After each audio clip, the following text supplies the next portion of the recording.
Welcome to Once Upon a Quantum Leap.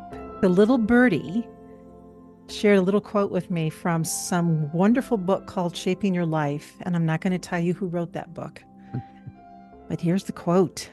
Every Yes. creation is a manifestation and expression of love. Love is a magnetic, attractive force. In its highest form, love brings life to our creations and springs forth from those creations. The seeds of all great works have their origin in love. Paul and I are inviting Dr. Laurel Clark. Laurel comes with a wealth of experience, not just in the world of metaphysics, but in the world of all things that are imaginative and creative. She's an explorer, she's an intuitive, she's a teacher. She has also done a lot of research on dreams. She really cares about people and their growth and their personal evolution, creating creative ways for people to take charge of their lives through love, through the magnetic force of creation. She's also been an intuitive reporter for over 40 years. We have quite an interview coming up here with her and discussion of creation and creator, intuition, and also relationships and Yeah. friendships. So, Yeah, I get so tongue tied with her because she has done so much. Stay tuned, there's a lot in here.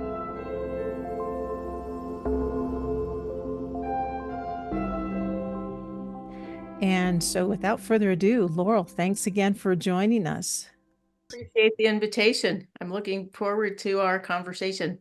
this is pretty cool. She's got this enormous resume. I once saw your CV or your resume, and it's like 2 pages long of all the things you've done. So What's the current thing you're working on, Laurel? Let's talk about that first. Oh gosh. Um, it's never just one thing. So there's a book that um, actually started out as Shaping Your Life, and then that went out of print and it was divided into two books. So half of it became a book that was published a long time ago in 2007 that's called The Law of Attraction and Other Secrets of Visualization. And then the other half was, and I guess still is, a book in progress that's not so much about the manifestation property of visualization, but more about the origins, like what is creativity? Who are we as spiritual beings? What is our divine origin? What's the purpose of creativity? How does it inspire us? What inspires us? Anyway, that book has been sitting dormant now for a long time. Mm. And I've been thinking about resurrecting it for a long time. I've published parts of it as blog articles. And interestingly, I signed up for a camp, an adult camp about creativity that's this fall. And so I decided that maybe that book has been waiting for me to go to that camp so that I can fill in some current pieces. It's always challenging for me to rewrite something that I wrote a long time ago. It's easier to start fresh. But when I have all of this material that I've already written, it's also hard for me to just trash it and say, forget it, I'm going to Mhm. start over.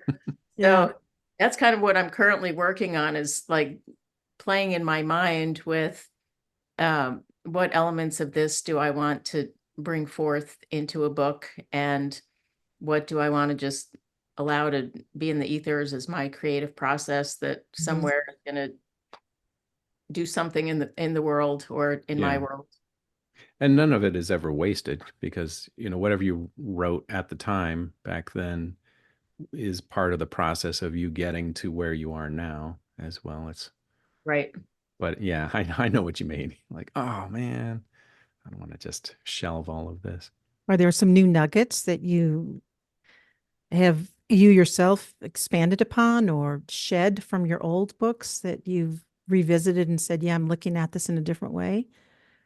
Yeah, there's a lot of things. I mean, one is that when I published the last book, the one that's called The Law of Attraction and Other Secrets of Visualization, it was published in a climate where it had become very popular in the world that people could create the life of their dreams by making a vision board. You know, you cut out these pictures and slap them on your wall, and miraculously Prince Charming is going to show up at your door and you're going to get tons of money. And there was something that didn't sit right with me about that idea of manifestation. Like, we're not here to get a bunch of stuff.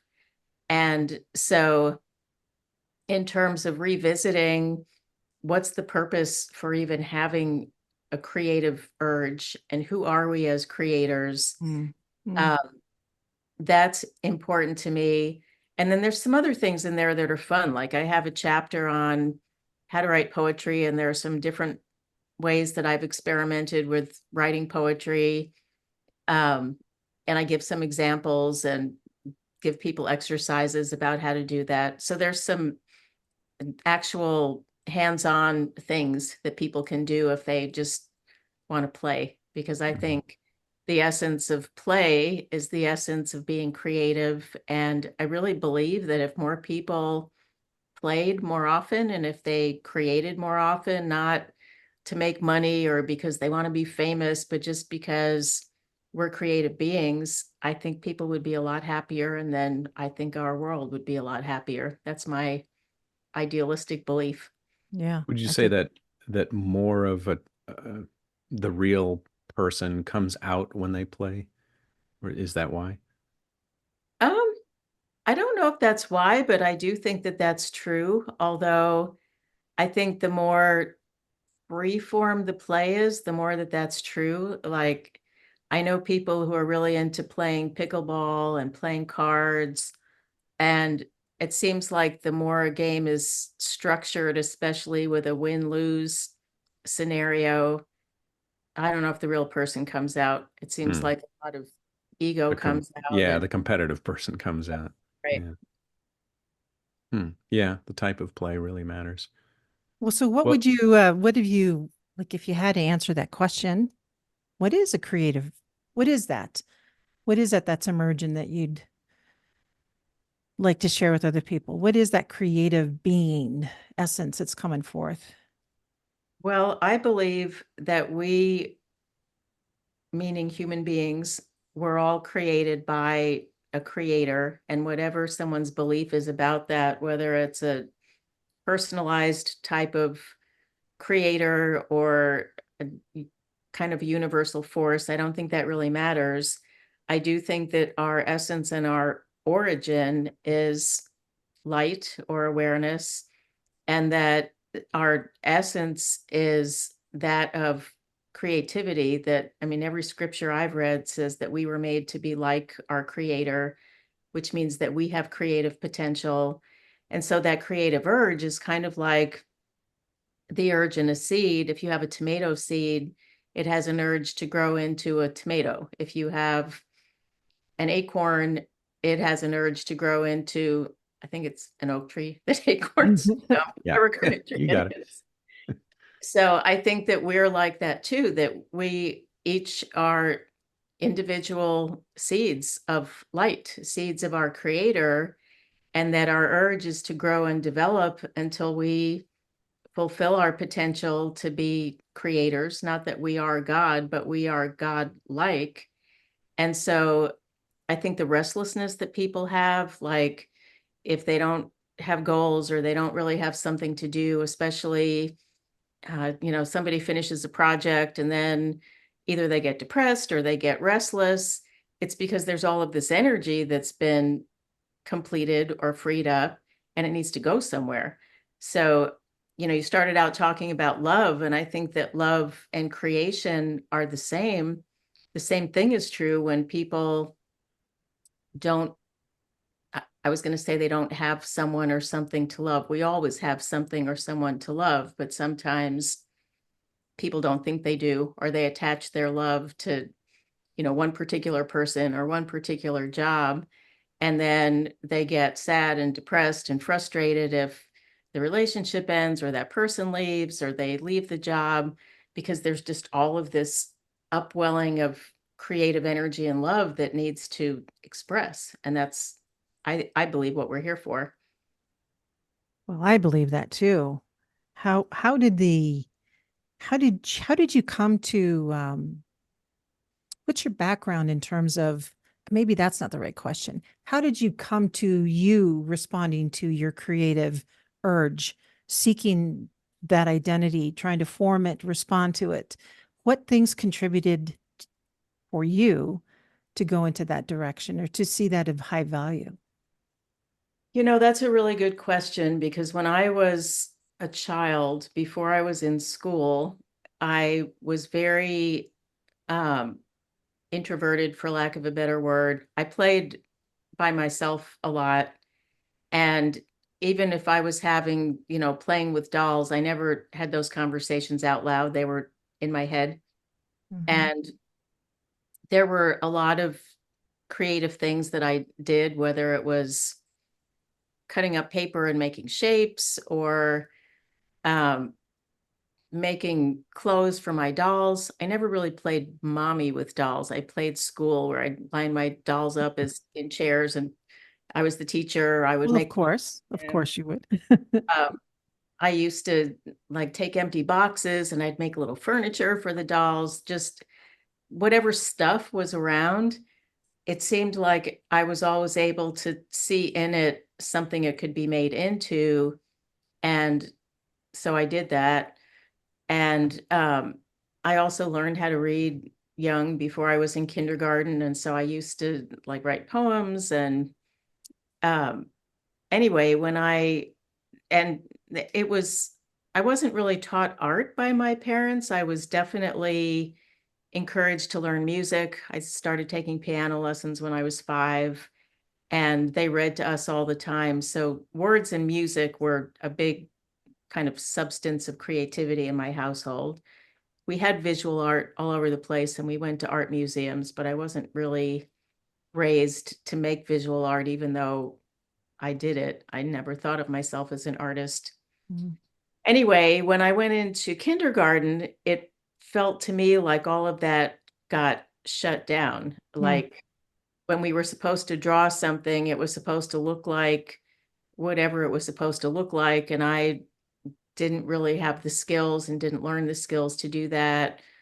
Um, so it took me quite a while to reawaken the awareness that I am a creative being, because it seemed like once I got into school, then I felt like I was supposed to create according to a certain model, or, doing what I was supposed to do, instead of being encouraged to bring out my own natural creativity.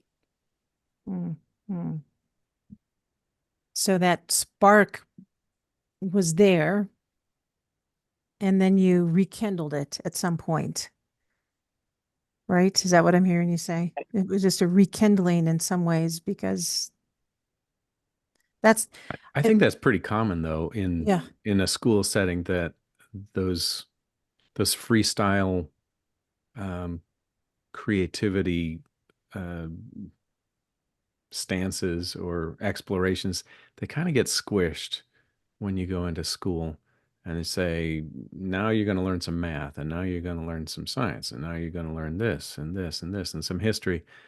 And you get the subtle message, or maybe not so subtle message, that that creative urge is not as important as this other stuff that you're supposed to learn. And I think a lot of us absorb that valuation, and we just start putting it on a shelf, or saying, well, that'll be a hobby that I'll get to now and then. Hmm. But how do we get back to it later on when it's sort of been squished for a while?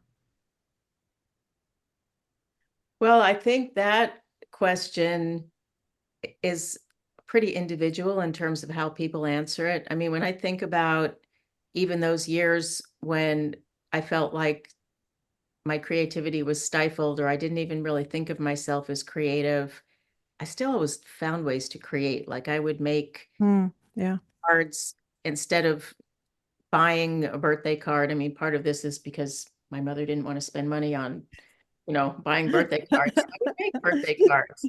Yeah. so I would write poems in the birthday cards that I made. And sometimes I would even make the envelopes because it was fun to fold up the paper Hmm. and figure out how to make an envelope. And um, so it seems like there was always some way that I found something that I could create with, but I didn't always feel like I could show it.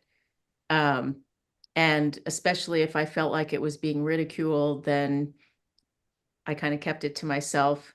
But this is kind of a funny story. I might have told you about this, Capucine. I don't know how old I was, maybe 9. I had this doll, and I don't know how her head came off. I don't know if it fell off. My sisters pulled it off, but anyway, her head came off. And so I buried her in the backyard, and I wrote an obituary for her, and I made a newspaper. And it's like the whole reason why I buried her was so I could write this obituary. And the reason I wanted to write the obituary was so I could make a newspaper. Oh, that's so funny. I remember showing it to my father, who was still alive at the time. I was pretty young when he died, and he was just so tickled by it. And but there was something about it was really fun to do, but the fact that it was pleasing to him made it even more fun to do. Yeah. Yeah. Yeah. We do get cues from Oh, our that's parents. funny. Didn't you Well, have in one of your workshops that you did a while back? Didn't you have one where you had people think about what they played when they were young and what they played with and how they played when they were young, just to see what might have been in alignment with their dharma or with their purpose? Because a lot of people search for purpose in life and like, why am I here? Why am I here? But I think it was you that would steer people back to that early play. Yeah, what's important is if someone can remember what they imagined when they were alone, Okay. because it's kind of like when I was alone and played school, that's when I would line my dolls up in the chairs and I was the teacher. And we actually had a blackboard in the basement. And so I would write stuff on the blackboard.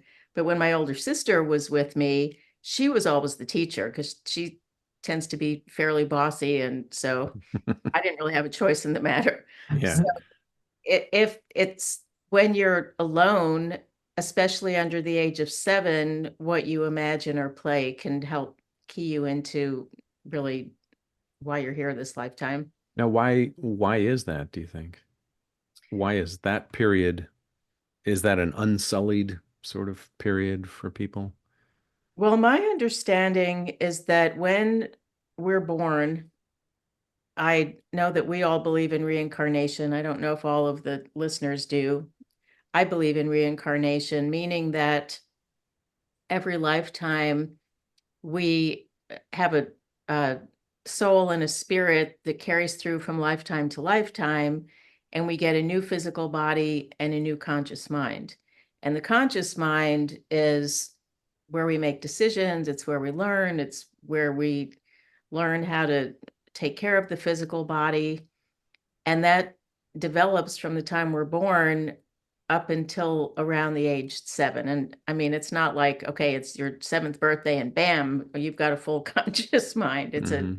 a gradual development.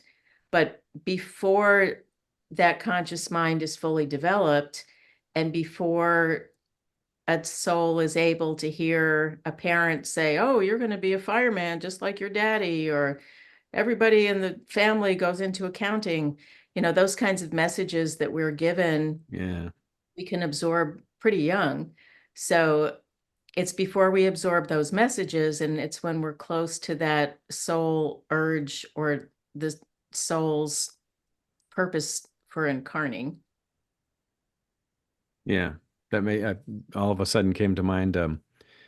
My youngest daughter, Viviana, used to play for hours and hours alone when she was really young, like 3 years old, 4 years old, 5. She would just crouch and squish up and grind up herbs and flowers and whatever she could find. She would grind them up in this mortar and pestle that somebody gave her. And she would make potions and she would make little piles of these potions. And then she kind of got away from that when we moved and she started school. And just last year, she took a chemistry class and she loved it. She like came alive and went, "How come nobody told me there was a thing like chemistry? I love it. The teacher is awesome." She took meticulous notes, and I saw that as a full circle coming back to the potions, which then also I thought, I bet you in some other lifetimes she was an alchemist or maybe a medicine woman or a medicine man, Right?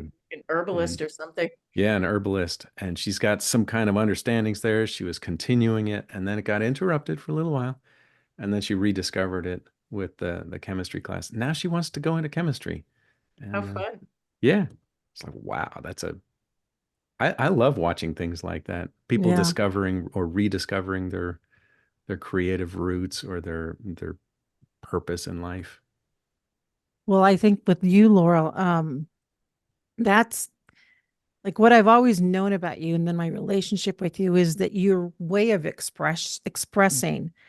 That's the more I keep growing up in my world of understanding, being a creator, is that there's this individual expression that is just so unique to the individual that is always wanting to give of itself and give to others.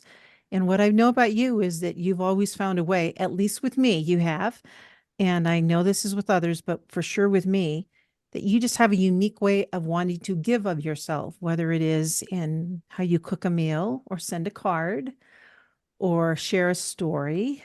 I mean, it's these forms of expressions that come out. And I say that because sometimes I think with creativity and creation and being a creator, sometimes people have the misnomer that it's always connected to the arts in some way. Yeah, yeah, And and I say that it probably always is in some ways, but it's not always a direct link. Like when someone says I'm not creative or I don't have a creative bone in my body, I would like to expand, the perception of what that is. Yeah, Uh, I agree with you. mhm, And it's interesting because we haven't touched on intuitive reports yet. When I was um, a very beginning student in the School of Metaphysics, I had a past life profile that was from the first cycle in Atlantis. And I was in this lifetime, I would have been 22 years old at the time, just out of college. They didn't call it a gap year at the time, but I was kind of taking a gap year in between undergraduate school and graduate school. And that was when I found the School of Metaphysics and trying to figure out what I wanted to do with my life. Anyway, this past life profile from the first cycle of Atlantis said that I was one of the first entities to begin to develop the creative thinking, reasoning ability that was beyond the masses of humanity at the time. Like nobody else knew how to do that. And there was more to it, but the significance of that lifetime to this lifetime said that I know things and have continued to know things throughout all of my lifetimes that are beyond the masses of humanity, and that I really needed to express myself, and that I was being selfish because I was keeping it to myself. mhm, And hmm, at that time, this lifetime, I was very shy. I was very um, not speaking unless someone spoke to me first. And even then, sometimes not speaking. I mean, I kept my mouth shut. And I sometimes secretly thought that I knew things, but never overtly. And so when I heard that that was selfish to be keeping my mouth shut, I thought that really propelled me into being more expressive. And I was present for the intuitive report, and I asked for some clarification on, what was this creative ability? And it said it was simple and practical, putting two things together to make something new. mhm, And so that's always how I have looked at creativity. And so you're right, it could be cooking a meal. You put this ingredient and that ingredient together and you get a beautiful salad. It's one of my favorite things to do is to make a salad that has all the colors of the rainbow, and it has different textures. And I sometimes post them on Facebook. And one of my friends recently said, wow, that looks like a mandala. And, it did, just in the way that the colors were arranged. And when I ate it, I could feel my body going, yes, yes, this is so good. Because it had, not just the nutrition, but the creative energy that went into it. It can be how you hang pictures on the wall of a room. It can be how you put colors together. I'm really very fascinated by, like, if I go to a conference and there are people who are sleeping in separate hotel rooms, and then they all show up in the conference room, and 80% of them are wearing the same color. Like, nobody got an actual conscious mind memo that says, okay, today is teal day, but everybody's wearing teal. I was in an exercise class the other day, and literally 75% of the women in the class, maybe more, were all wearing not just pink, but the same shade of bright pink. I mean, that's not a very common color. How does that happen, that people's minds are connected? I think that's a big part of the creative process also, is being open to universal mind as well as our own individual subconscious mind. And then maybe stepping back and asking the question, or even observing or wondering, like, oh my gosh, I, everyone's wearing a certain color. Right. Then taking another inquiry step. What is that about? I wonder, where did that come from? Yeah. Right. Instead of just staying in awe of it. But I know I agree. You're right. That form of expression is, as I like to say, it's also needed.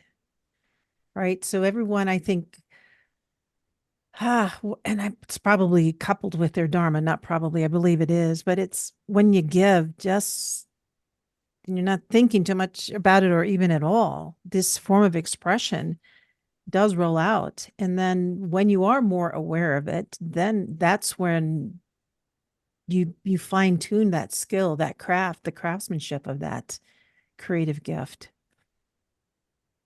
That's an interesting intuitive report, though. I love that. Yeah. Yeah. It was very transformational for me, because if I hadn't had it, I probably would have continued many more years of just kind of sitting back and keeping my mouth shut. And there was something about how it kind of pricked me to be told that I was being selfish by keeping my mouth shut, that kind of propelled me into doing something that was uncomfortable for me, like to initiate talking to people. Yeah, that would sting a little bit. Right. Yeah. Ego sting. That's a good motivator. So what drew you into the mystical side of life, or the intuitive side of life, having that report done? No, I think I was born in that intuitive side of life, because I can remember having experiences when I was very young of, like, knowing what someone else was feeling, maybe even more than thinking. And I think I wrote about this in one of my books when I was in kindergarten. And it was early on. There were some kids who were being really mean to this little boy in the kindergarten class. They had this fantastic dollhouse. And I mean, who wouldn't want to play with this dollhouse? It had like drawers on the furniture that opened and closed, and all of these things. So anyway, mostly girls were playing with it, but this boy was playing with it. And he got so laughed at and ridiculed. And I just felt like crying. I felt so bad for him.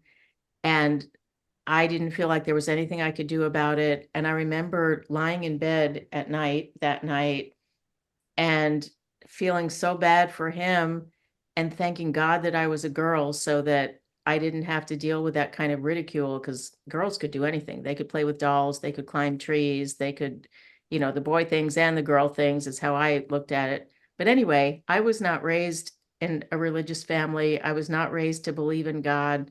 And so I was lying there in bed, thanking God that I was a girl. And then I did this kind of double take. This is a 5-year-old mind. Yeah. Thinking, wait a minute, I don't believe in God, because that's what I was taught. So, where did that impulse to thank God come from? That had to have come from an intuitive, mystical source, because it didn't come from my parents. It didn't come from school. I went to public school. It didn't come from any teaching. It welled up from inside of me. Hmm. And I remember on more than one occasion, like saying to my mother, "What's wrong?" Because I felt that something was wrong, and she would say, "Oh, nothing's wrong."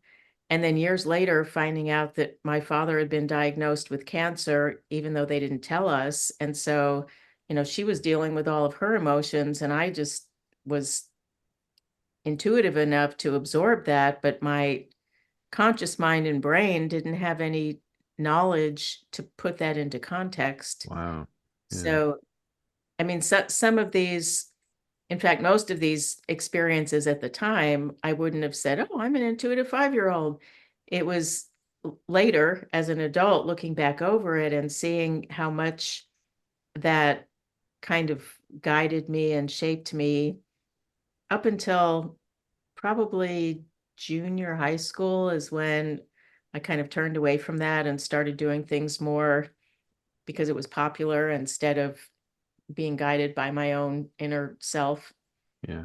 I kind of reawakened the connection with the inner self when I became a student at the School of Metaphysics and learned how to do concentration exercises, learned how to, in a more disciplined fashion, pay attention to my dreams.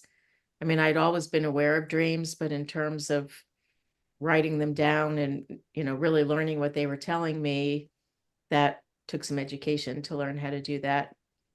Yeah. Was that something with the dreams? Was that something that just kind of clicked? Like once you started learning about symbology and that language of mind, did you just go, "Oh, yeah, of course," or did you have to learn it like a language? Was it like a school sort of academic learning, and then it clicked later? No, I think it clicked pretty much early on. I mean, I don't remember when or how I first became aware of dreams. I can remember some dreams I had when I was very young. And when my mother retired and moved, she sent me a box that had some papers that she had kept in her file cabinet of, papers I'd written in school. And I wrote a paper when I was in 7th grade about dreams. I have no Hmm. recollection of writing that paper, but clearly I was interested in it enough Wow. to write a Yeah. paper about it. So when I learned about the symbology, it made sense, I think, partly because I've always kind of thought in metaphors. I think that's why poetry is Yeah. intriguing to me. And I've read a lot of novels during my life, and a lot of those are metaphorical.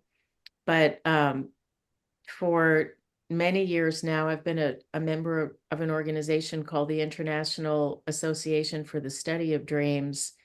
And so I've really expanded upon the ways that I understand and interpret dreams since becoming a member of that organization and being introduced to some ways that other people work with dreams. Hmm. Interesting that you say that. Paul and I just last week were having a conversation about, is it really a language? Are our dreams really a language? Or Yeah. is it a communication? Is it a frequency? Is it a relationship that we're developing? Like we've all Mm. have like a foundation of the similar type of teachings around dreams and even calling it the language of mind. But I'm at a different place in my life right now that I think I need to not call it the language of mind anymore, but I don't know what to refer to it as. What are your thoughts, Laurel? Tell us some new things or where you're at, where are you today with what are dreams? Where do they come from? What do you want to share about that? I would call dreams an inner level experience. So I think that we experience ourselves and lives on kind of like in layers. And so we can be having this conversation and we're using our mouths and our conscious mind and our brains And at the same time, there's communication that's happening with our emotions. There might be communication that's happening with intuition, and different people are more or less aware of those different layers.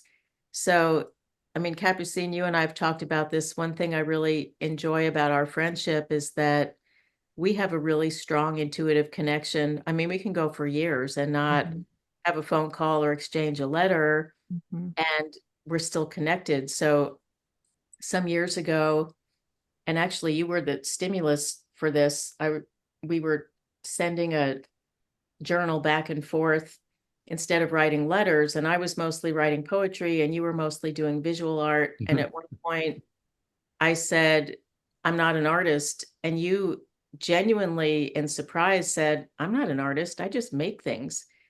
And when you said that, it's like something clicked inside of me, and I thought, well, I Brilliant. make things. And so anyway, that kind of propelled me into playing around with visual art.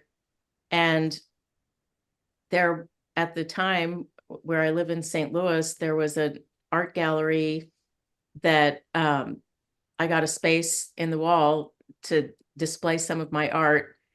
And I sent you, I took a photograph and I sent you a text, and you said, I just had a dream about you last night. And so this was, I mean, it had been years since we had communicated with each other. And so I was thinking about you because you were a primary stimulus for me to do visual art and then have this art gallery. And who knows if that, stimulated you to dream about me, but it's like we had this connected experience with our subconscious minds, even though our conscious mind wasn't having that experience. So that's a long answer to say that I think dreams are an inner level experience. And I used to think that they were only subconscious, but I think some dreams have a superconscious existence. And I think in some ways they all have some relationship to the conscious mind. And I think they may communicate in different ways. So one of the ways that I like to work, especially with other people with their dreams, instead of telling someone, well, your dream is telling you this, this, and this, because a house symbolizes this and a dog symbolizes this. I like to do, it actually comes from Gestalt therapy, of having people dialogue with their dream characters. So sometimes it even helps to have somebody like switch chairs. Like, let's say you have a dream that you're in a conversation with your dad and you're getting mad at him. And so you set up the room the same way it was in the dream, and you sit in your chair and talk to your dad, and then you switch chairs and you sit in his chair and talk to Cap from the dad's perspective. Or you don't have to do it by switching chairs. It helps to have someone who can be kind of a guide to ask questions, like ask a question of the dream character. If it's not your dad, someone you don't know, let's say, who are you? What would you like me to call you? Why are you here in my dream? What do you know that I don't? What do you have to tell me? And it can be so revelatory because it is your dream. And so there is a reason why that person is showing up in your dream. And so it's a way to draw that out and maybe understand things that goes beyond conscious mind ideas about, oh, this person must mean this. Right. Now, there's an underlying assumption in there that says that if I have a dream and I have symbols in my dream, then they mean something. For some people, like certain people I'm related to, they would say, nah, you just ate bad spaghetti or something. That it's there isn't necessarily a correlation between the dream symbols you have and meaning, some kind of meaning that we ascribe to them. They think that there's just an arbitrariness to dreams. Yes. Would you say that those people believe the same thing about waking life too? That there's just an arbitrariness about their experience. Yep. Yeah. Yeah. It's when we die, that's it. You're gone. Right. And we're just Mhm. chemical meat suits, and you just die, Right. and you're, yeah. Mhm. It's a And tragic kind of stance, I think, but yeah, it is I what it suppose you is. can, I yeah. never understood that expression. Yeah, it It, just sounds it so, is. That's wow, a I good, wouldn't want to that is do a good, anything after a while with that stance. I just, well, what's the point in this? And what's the point in that? Yeah. I mean, that's a really good way of looking at it. You But that's said, probably why we had that discussion, Capucine, about Mhm. like, is it a language or is it, I think that's a good neutral way to put dreams, as they are experiences. They, I mean, you can't argue with that. They are an experience, and they are in some other level other than our conscious waking everyday life. So that would be an inner sort of experience. So yeah, an inner level experience. Yeah. And then the meaning that we either ascribe to symbols or derive from symbols is either personal or cultural or universal beyond that. Yeah. And that's why I'm kind of toying with the word relationship or interacting with. I like how you said that, interacting with the characters, because I Mhm. do think it's back to being a creator. It's interacting with yourself, with all that is there. And I think to do that, just like a relationship with Paul, my relationship with you, there's a connection. So that's another word that stands out. There's a connection that is there. But how am I relating to this image or this frequency that comes across in a dream? What do I need to understand, or do I want to understand that? So for me, I'm just exploring that more as another extension of an expression of creation that happens to be in the form of dreams. I don't So know. are you saying that dreams show us how we are as a creator, how we're doing as a I creator? It's yeah, I think like a there's feedback system. I do. I think there really is nothing separate from that. Hmm. And so, at least for me, so even though I could have a dream, like I told you the other day about my dad, speaking of fathers, Laurel, Yeah. I had a dream I about know my that was pretty dad, close to the dream you very talked close to about. the dream.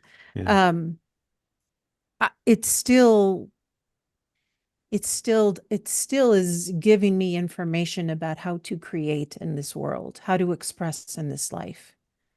So the dream is still giving me something to understand on another level, a deeper level, if I choose to look at it that way, which I'm choosing to. And then what I will do with that is then an extension of how then I express in my day-to-day life. And, specifically with my dad, but with other people. So again, I'm still forming that, but that's how I'm evolving in understanding and looking at the relationships. Anyway, thoughts about that, Laurel? So I like to ask of a dream something like, why this dream? Why now? Or what is, like, let's say I have a dream and there's a person in it who, in my waking life, maybe I'm at odds with, asking a question like, what is this person here to teach me? Or what is the lesson here? Which is not the same question as, how can I resolve this conflict? Because ideally, I would like to resolve conflicts, but sometimes that can also mean avoiding or walking away rather than, what's the lesson here? Or what do I need to learn? Or Hmm. um, and I think sometimes those questions can be progressive. One of the reasons why I think it's helpful to write dreams down, and I admit I'm not always as disciplined with that as I would like to, like immediately right in the moment, I might not see what that dream has to say, but later, if I look back over it when I have some perspective, I can have these aha moments.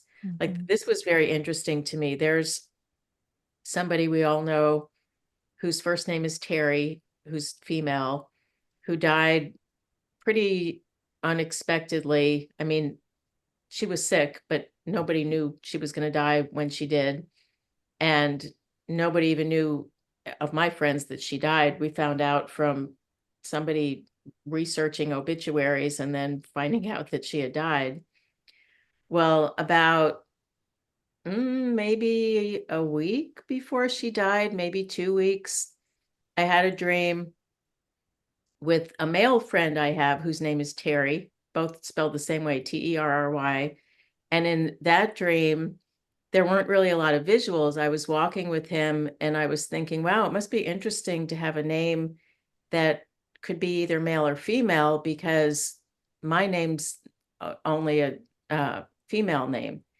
And I remember at the time trying to think, okay, what is this dream telling me? Is it telling me that I need to be more balanced with my masculine and feminine, with my conscious and subconscious minds? And I never really did get what the dream was telling me. And then 2 weeks later, when I found out that the female Terry had died, I thought, I wonder if that was her way of trying to reach me in my dreams, just to, reach out and say hello, goodbye. And I still don't know. I don't have an answer to it, but it seemed like such an odd dream. And the fact that the content of the dream was Terry is male and female, and the male Terry was present in my life, the female Terry wasn't. I still have a question about that. And maybe it's as simple as it's just drawing your attention to Terry-ness in the world or in life. And maybe it's just, hey, yeah. Getting your attention. Right. I do like that, Laura, about just the questions. Yeah, that's a good two question kind of approach. Why this dream? Why now? Why now? Yeah. What is this person here to teach me? I think that way of approaching dreams it still involves, you're always involving and inviting the teacher within you to be present. You're always, it's like an open door. It's an open invitation. It's like, let's have a courtship. And I always want you to know that you're present with me. I'll be open to you. And you'll remind me at times that I asked a question, and I'll trust that you're going to get an answer on some level, even if it is an answer like, just because you don't need to know that. Again, I just go back to it's a relationship. My words, that's how it feels for me. I would say that those two questions reflect probably how you approach your waking life too. Like, why this experience? Why now? Why this opportunity? Why now? And have that inquisitive approach to everything that goes on in your life. And then that transfers over to taking a look at your dreams in the same way as well. Because, there's plenty of people that don't examine their lives. They work and they play and they have families, and there's not that deep of an analysis of why did this happen this way to me and why now? So I would think that's another reason to take a look at dreams, because then that approach to dreams could transfer over into your waking life as well and get more depth out of your waking life. Yeah, that's interesting to me, Paul, because I have had people who are put off or intimidated by the fact that I really like to think deeply about things.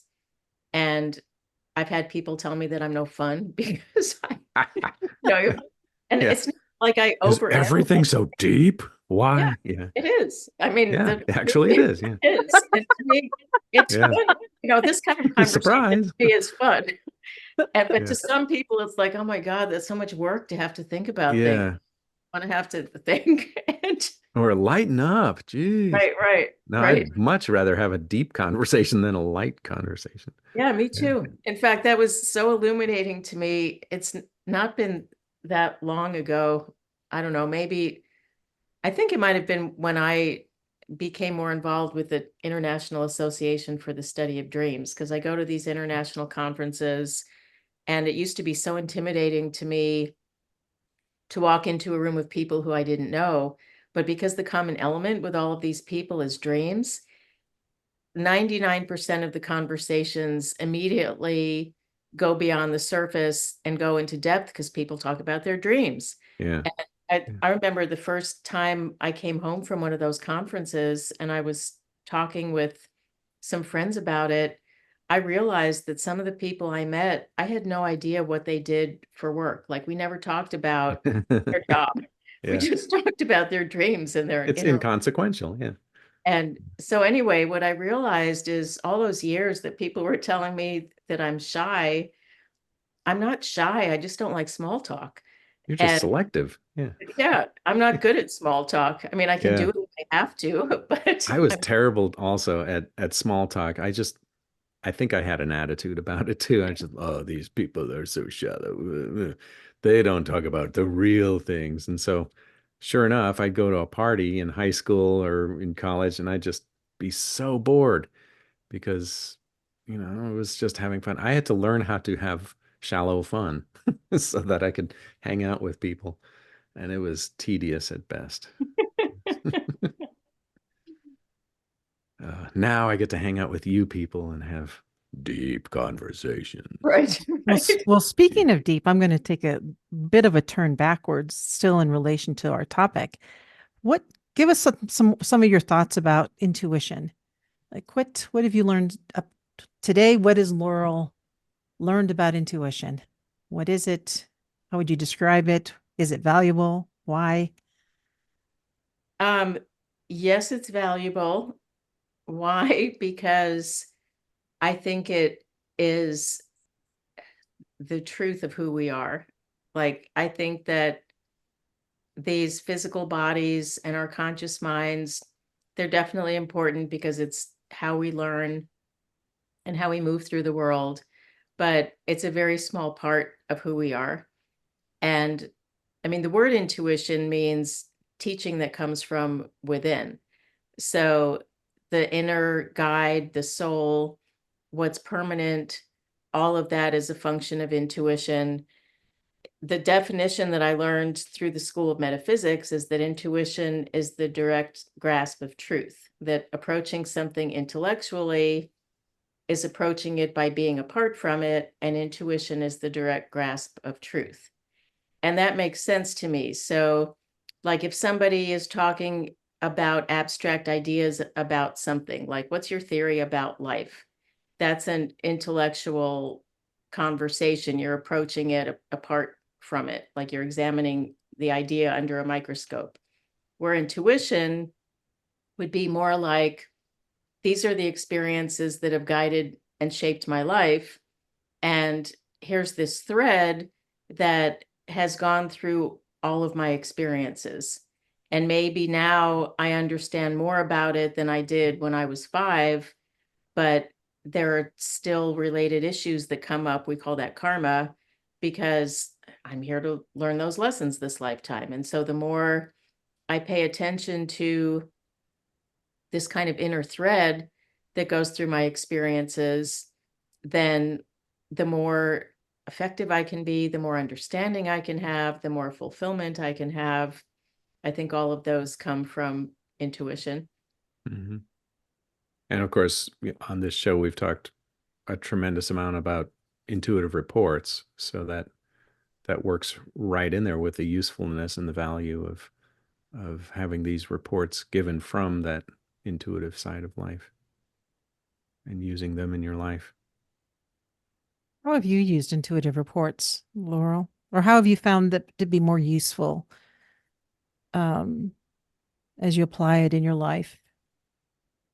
Well, that's a really interesting question, because just like my understanding of dreams has evolved, my awareness and use of the intuitive reports has evolved. Like at this, I was an intuitive reporter from the time I was 22 until I was probably 62 for 40 years. Mm-hmm. And I decided that I didn't want to do that anymore. It felt kind of irresponsible for me to be telling people things that they could have access to themselves. Hmm. And that's at this point in my life, how I look at intuitive reports for me is that I want to be able to draw upon that myself for a number of reasons rather than having somebody else tell me. I Mm-hmm. will say, though, that in the beginning of my studies of metaphysics, I found them really valuable. You know, it's kind of like the one from Atlantis that I referenced that kind of pushed me into opening up my mouth. And it's one of the reasons I became a teacher early on. I mean, I always loved teaching, but I was probably would have been more insecure than I was if I hadn't had that intuitive report. Um, I had another Atlantean intuitive report after I'd been teaching about a year and a half that was from the fourth cycle of Atlantis. And I think that's the lifetime I probably got entrapped. And it's so funny because, I mean, when I heard that intuitive report, I had a very strong visual image of what was happening. It said that there were two groups. There was an older group with foresight and vision, and there was a younger group that was kind of, it didn't say teenagers, but it was kind of like that. Like they were messing around, experimenting with creation and not being responsible. Mm-hmm. And I could foresee the destruction that they were going to cause. And I kept trying to alert them and they wouldn't listen to me. And I kept trying to alert them. And I got so frustrated because they wouldn't listen to me that I just withdrew into myself and stopped teaching for a long period of time until the very end of my lifetime. It became so alarming that I came out of myself and started teaching again. And at that time, this lifetime, I would have been 24 at the time. I was directing a branch of the school. All of my students were older than I was, and they were not listening to me. It's like, oh, yeah, yeah, who's she to tell me what to do? You know, young whippersnapper. And I just felt like I had to shake them and say, listen, listen. And they wouldn't listen to me. And Yeah. so, anyway, that intuitive report helped me to realize that instead of just getting frustrated and giving up, I needed to keep on